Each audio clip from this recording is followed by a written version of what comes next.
Well, this war started because Russia invaded the territory of a sovereign state.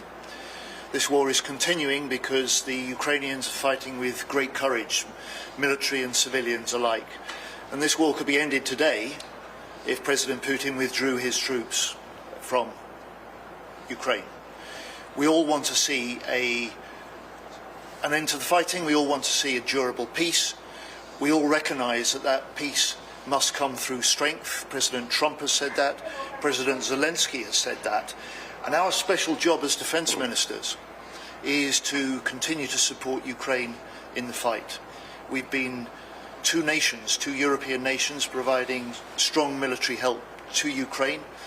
We will continue to do that, and we will step that up, and part of our discussions have been today about how we do so.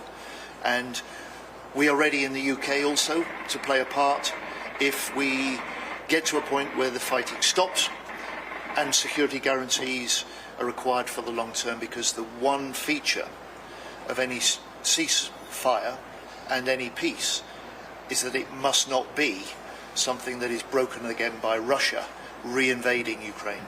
What do you think about the future for NATO now after Mr. Donald Trump said what he said?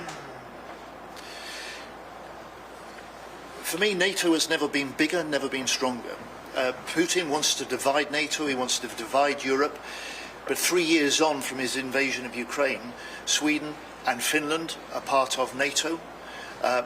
In the last year, the non-US nations of NATO increased defence spending by 20%.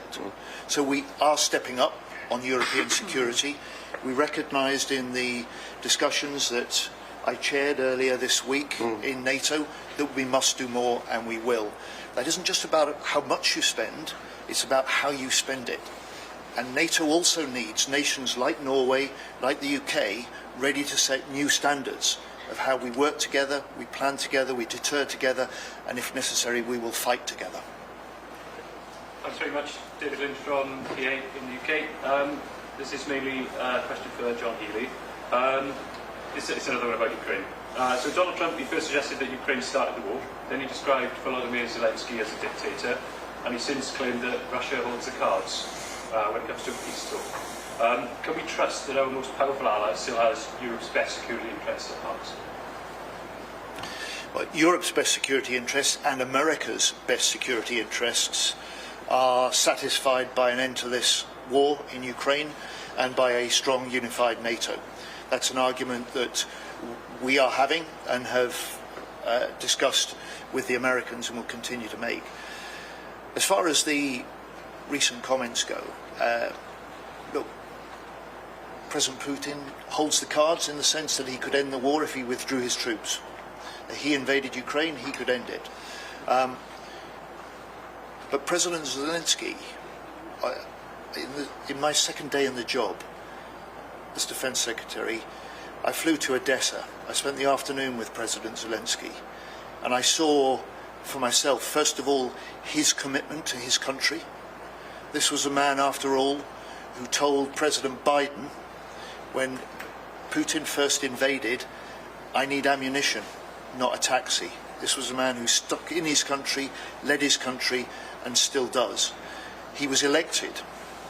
He's the elected leader of Ukraine, and he's done what Winston Churchill did in Britain in the Second World War, suspended elections while at war.